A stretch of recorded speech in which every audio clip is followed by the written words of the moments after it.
حسنت جمیع خصالہ صلو علیہ وآلہ۔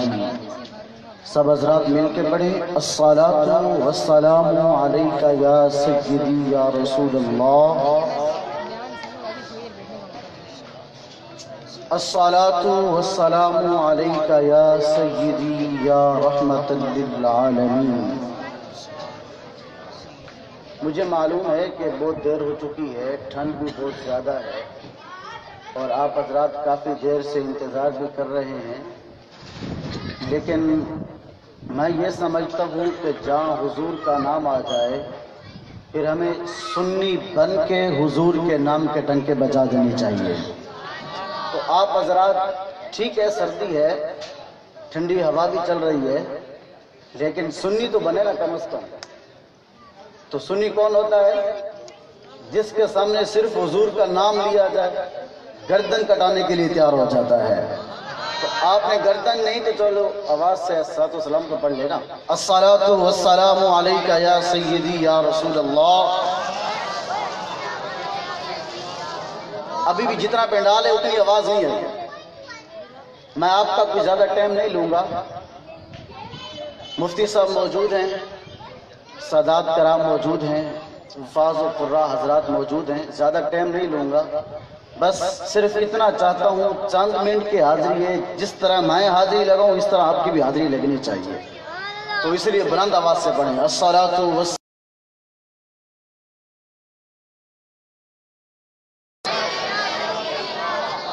وعلی آلک واصحابک یا سیدی یا رحمت للعالمین۔ میں مبارکباد پیش کرتا ہوں جناب قاری القراء قاری فاروق صاحب کو کہ آپ نے اتنی خوبصورت محفل سجائی ہے۔ اللہ رب العزت آپ کا یہ محفل سجانا اپنی بارگاہ میں قبول فرمائے۔ جیسے کہ میں نے پہلے عرض کیا ہے کہ چند منٹ کی حاضری، ابھی میں ابتدا باندھتا ہوں، تمہید باندھتا ہوں، پتہ چل جائے گا کہ آپ میں کتنا ذوق ہے۔ اگر آپ نے ذوق کا مظاہرہ کیا تو میں آگے چلتا جاؤں گا، ورنہ ہو سکتا ہے میں وہی اختتام کروں۔ آپ کے ذوق کو میں نے دیکھنا ہے۔ چند جملے پہلے کہہ رہا ہوں، تمہید باندھ رہا ہوں۔ یہ کی آمد کا تذکرہ ہے، اسی کے ساتھ میں تمہید باندھ رہا ہوں۔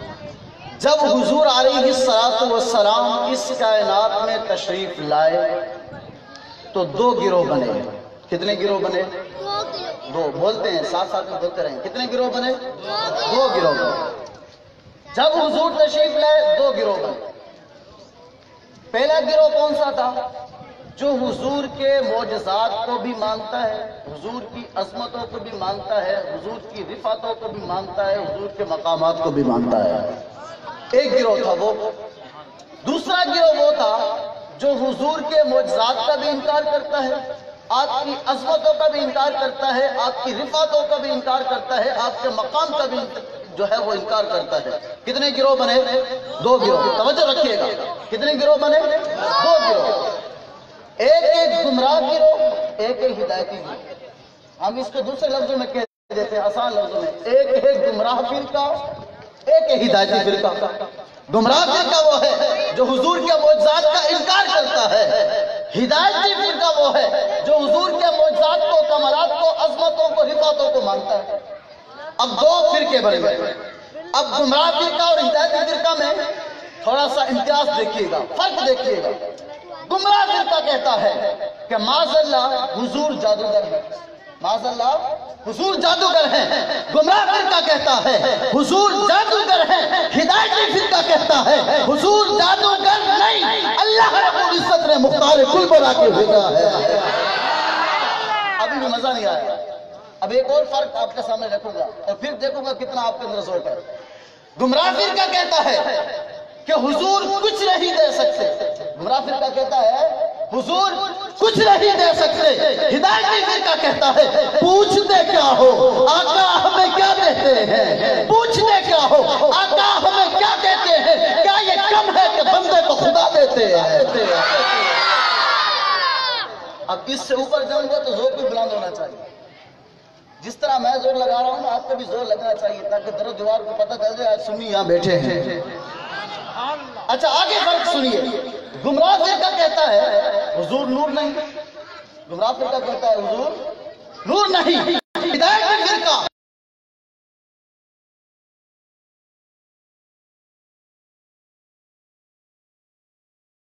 ساتھ رہتا ہے.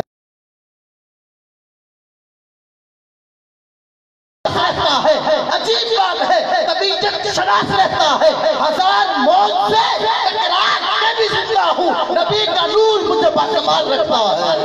نعرہ تکبیر، نعرہ رسالت، نعرہ رسالت، نعرہ تحقیق، نعرہ حیدری. پھر آگے سنیے. ابھی اور آگے فرق آ رہا ہے. اور ذوق دکھانا ہے آپ نے. یہ سردی کو ختم کرنا ہے. ابھی تقریر تو شروع نہیں ہوئی نا. تمہید باندھ رہا. تقریر تو ابھی شروع ہی نہیں ہوئی. پھر گمراہ فرقہ کہتا ہے کہ حضور کے ذکر کو مٹا دیں گے. گمراہ فرقہ کیا کہتا ہے؟ حضور کو اور حضور کے ذکر کو مٹا دیں گے. ہدایتی فرقہ کہتا ہے مٹ گئے، مٹتے ہیں، مٹ جائیں گے ادا تیرے، ادا تیرے، ادا تیرے. مٹ گئے، مٹتے ہیں، مٹ جائیں گے ادا تیرے.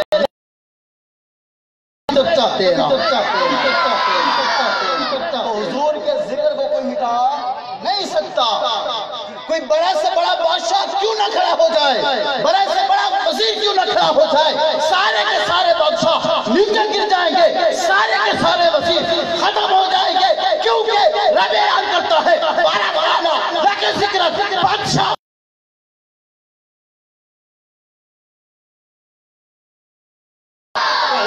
حضور کے ذکر کو کوئی مٹا نہیں سکتا. حضور کے ذکر کو ختم نہیں کر سکتا. حضور کے معجزات کا کتنا ہی انکار کرتے رہو پھر بھی حضور کے معجزات کم نہیں ہوں گے. حضور کا ذکر کم نہیں ہوگا. یہ تھی تمہید. یہ تھی. ابھی جاگ رہے ہیں نا؟ ایسے نہیں ہاتھوں کو بلند کر کے بتائیں نا کہ جاگ رہے ہیں کہ نہیں. ہاں اسی طرح جاگ کے تقریر سنیے. یہ تو تھی دو فرقوں کی بات. ایک کہتا ہے حضور کے معجزات کا بھی انکار کرتا ہے، عظمتوں کا، رفتوں کا انکار کرتا ہے. اچھا یہ کس حضور کا انکار کر رہے ہیں؟ یہ کس ذات کا انکار کر رہے ہیں؟ وہ ذات جس کو رب نے اپنا کعبہ کہا ہے. وہ ذات جس کو رب نے اپنا کعبہ کہا ہے. بہت بڑا دعویٰ کر دیا. رب نے اس ذات کو اپنا کعبہ کہا ہے. دلیل دے رہا ہوں، دلیل دے رہا ہوں. قد نرا تقلب وجهك کہتا ہے. ایک صاحب لکھتے ہیں اللہ رب العزت نے محبوب کو فرمایا اے محبوب یہ جب کعبہ ابراہیمی ہے یہ تیرے جسم کا قبلہ ہے، تیری روح کا قبلہ میں ہوں، میرا قبلہ تو ہے. کیا فرمایا؟ یہ جو کعبہ ابراہیمی ہے یہ تیرے جسم کا قبلہ ہے، تیری روح کا قبلہ میں ہوں، میرا قبلہ تو ہے. اب کوئی اعتراض کر سکتا ہے، کوئی مولوی مولانا کھڑا ہو کے یہ کہہ سکتا ہے کہ حضور کا قبلہ اللہ اور اللہ کا قبلہ حضور کیسے ہو گئے؟ اللہ کا قبلہ حضور کیسے ہو گئے؟ قبلہ تو کہتے ہیں جائے عبادت کو، تو پھر حضور اللہ کا قبلہ کیسے ہو گئے؟ حضور اللہ کی جائے عبادت کیسے ہو گئے؟ اس کا اعتراض اپنی جگہ پر ٹھیک ہے. کیوں؟ اس لیے کہ وہ خالق ہے، وہ مخلوق ہے. تو خالق کا قبلہ مخلوق کیسے ہو؟ خالق کا قبلہ مخلوق کیسے ہو؟ اگر ترجمہ کرو یہ کہ قبلہ کہتے ہیں جائے عبادت کو، تب تو اعتراض درست ہے. ترجمہ یہ نہیں، ان کی ترجمہ یہ ہے کہ قبلہ کہتے ہیں مرکز توجہ کو. قبلہ کہتے ہیں مرکز توجہ کو. اللہ رب العزت نے فرمایا اے محبوب تیرے جسم کا قبلہ کعبہ ابراہیمی ہے، تیری روح کا قبلہ میں ہوں، میرا قبلہ تو ہے. تم کہتے ہو قبلہ کہتے ہیں جائے عبادت کو، میں کہتا ہوں قبلہ کہتے ہیں مرکز توجہ کو. اللہ رب العزت بتانا یہ چاہتا ہے اے محبوب میرا مرکز توجہ تو ہے، تیرا مرکز توجہ میں ہوں، تو میرا ہے میں تیرا ہوں، تیرا ہوں. اس لیے کہتے ہیں وہ دیکھنے والوں سے جدا دیکھ رہا ہے، وہ دیکھنے والوں سے جدا دیکھ رہا ہے. خالق تو محمد کی ادا دیکھ رہا ہے. وہ دیکھنے والوں سے جدا دیکھ رہا ہے. خالق تو محمد کی ادا دیکھ رہا ہے. سرکار کی نظریں ہیں گناہگار کی جانب، سرکار کے چہرے کو خدا دیکھ رہا ہے. حضور علیہ السلام کی ذات مبارکہ کو اللہ رب العزت نے اپنا مرکز توجہ کہا. تو یہ کہتے ہیں حضور کے ذکر کو مٹا دیں گے، حضور کی عظمتوں کا ہم چرچا نہیں کریں گے، حضور کی عفاتوں کو ہم ختم کر دیں گے۔ پھر آگے بات سنیں، جس نبی کی ذات مبارکہ کے ساتھ یہ بغض رکھتے ہیں، اس نبی نے امت کے بارے میں امت کا کتنا خیال کیا ہے۔ صحابہ کی مجلس لگی ہے، بخاری شریف کا حدیث سامنے رکھ رہا ہوں، صحابہ کی مجلس لگی ہے، رسول اکرم صلی اللہ تعالی علیہ وسلم تشریف فرما ہے، جبریل امین آ جاتے ہیں، عرض کرتے ہیں یا رسول اللہ یہ قرآن لایا ہوں، قرآن لایا ہوں، آپ کی امت کو ایک قرات میں قرآن پڑھنے کی اجازت ہے۔ جبریل امین کیا عرض کرتے ہیں یا رسول اللہ قرآن میں پڑھنے کی اجازت ہے۔ جب رسول اکرم صلی اللہ تعالی علیہ وسلم نے یہ سنا، آپ نے فرمایا جبرائیل واپس جائیے اور جا کر رب سے عرض کیجیے کہ میری امت کے لیے آسانی کرے، میری امت کے لیے آسانی کرے۔ جبرائیل امین پھر واپس آ جاتے ہیں، رب کی بارگاہ میں جاتے ہیں، پھر واپس آ جاتے ہیں، عرض کرتے ہیں یا رسول اللہ رب العزت نے آج کی امت کو 2 قراتوں میں قرآن پڑھنے کی اجازت دی ہے، 2 قراتوں میں قرآن پڑھنے کی اجازت دی ہے۔ پھر رسول اکرم صلی اللہ تعالی علیہ وآلہ وسلم ارشاد فرماتے ہیں کہ جبریل امین واپس جائیے، رب سے عرض کیجئے کہ میری امت کے لیے آسانی پیدا کرے، میری امت کے لیے آسانی پیدا کرے۔ اب جبریل امین پھر جاتے ہیں، واپس آ جاتے ہیں، عرض کرتے ہیں یا رسول اللہ رب العزت نے آپ کی امت کو 7 قراتوں میں قرآن پڑھنے کی اجازت دی۔ ہم جو 7 قراتوں میں قرآن پڑھتے ہیں اس کی دلیل یہی حدیث مبارکہ ہے، یہ حدیث مبارکہ ہے۔ جبریل امین آ کے عرض کرتے ہیں یا رسول اللہ رب العزت نے آپ کی امت کو 7 قراتوں میں قرآن پڑھنے کی اجازت دی، اور ساتھ میں کیا عرض کرتے ہیں یا رسول اللہ رب العزت آپ کو 3 گارنٹی والی دعائیں دے رہا ہے، جو بھی مانگو گے اللہ رب العزت قبول فرما لے گا، جو بھی مانگو گے اللہ رب العزت قبول فرما لے گا۔ لیکن یہ 3 دعائیں دی کیوں گئی؟ 3 دعائیں دی کیوں گئی؟ کیونکہ رسول اکرم صلی اللہ علیہ وسلم نے جبریل امین کو کتنی مرتبہ واپس بھیجا تھا؟ 3 مرتبہ۔ کتنی مرتبہ؟ 3 مرتبہ واپس بھیجا تھا، اور یہ 3 دعائیں کس لیے دی گئی کہ اللہ رب العزت اپنے محبوب کو وہ جو تکلیف پیش ہے یہ واپس بھیجنے کی بار 3 مرتبہ بھیجا ہے، اس لیے 3 گھنٹے والے دعائیں تھا۔ اب کیا رسول اکرم صلی اللہ علیہ وسلم نے اپنی اولاد کے لیے مانگا یا اپنے لیے مانگا، اپنے لیے مال مانگا؟ کوئی چیز نہیں مانگا۔ کیا فرمایا؟ رب اغفر لی امتی، رب اغفر لی امتی۔ پھر فرمایا رب اغفر لی امتی، 2 دعائیں مانگ لی۔ تیسری دعا کے لیے فرمایا کہ تیسری دعا اس دن کے لیے بچا رہا ہوں جب پوری کی پوری کائنات بھی میرے در پہ آئے گی، ابراہیم بھی میرے در پہ آئے گی۔ جو 2 دعائیں مانگی کون سی؟ رب اغفر لی امتی، پہلی دعا مانگی، دوسری دعا مانگی رب اغفر لی امتی، 2 دعائیں ہو گئی۔ پہلی رب اغفر لی امتی، کیا دعا مانگی؟ باری تعالیٰ میری امت کے کبیرہ گناہ معاف فرما، میرے امت کے کبیرہ گناہ معاف فرما۔ دوسری دعا مانگی رب اغفر لی امتی، میرے امت کے صغیرہ گناہ معاف فرما۔ تیسری دعا اس دن کے لیے بچائی ہے جب پوری کائنات حضور کے در پہ آئے گی، انبیاء بھی حضور کے در پہ آئیں گے، اللہ رب العزت اس دن بھی محبوب کی دعا کو قبول فرمائے گا، کیونکہ پہلے گارنٹی دے دی ہے کہ آپ مانگو گے میں قبول کرتا جاؤں گا۔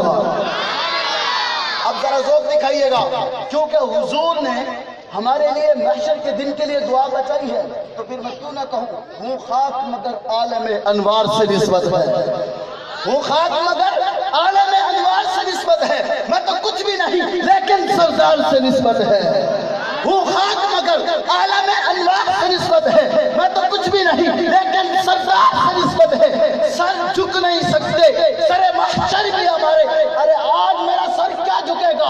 آج میلاد کرانے والے کا سر کیا جھکے گا؟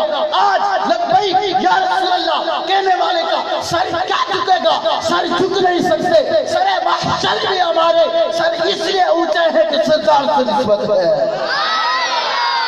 تو حضور علیہ السلام کی ذات مبارکہ وہ ذات مبارکہ ہے کہ اگر اس کو گارنٹی والی دعائیں بھی ملی ہیں، اپنی اولاد کے لیے نہیں مانگا، ہر نبی کو دعا ملی، نوح علیہ السلام کو بھی دعا ملی، لیکن اپنے لیے ابراہیم علیہ السلام کو دعا ملی، اپنے لیے مانگا، عیسیٰ علیہ السلام کو گارنٹی والی دعا ملی، اپنے لیے مانگا، ہر نبی اپنے لیے مانگ رہا ہے، لیکن تیرے میرے آقا اپنے لیے نہیں ان گناہگار امتیوں کے لیے مانگ رہے ہیں۔ نعرہ تکبیر، نعرہ رسالت، نعرہ رسالت،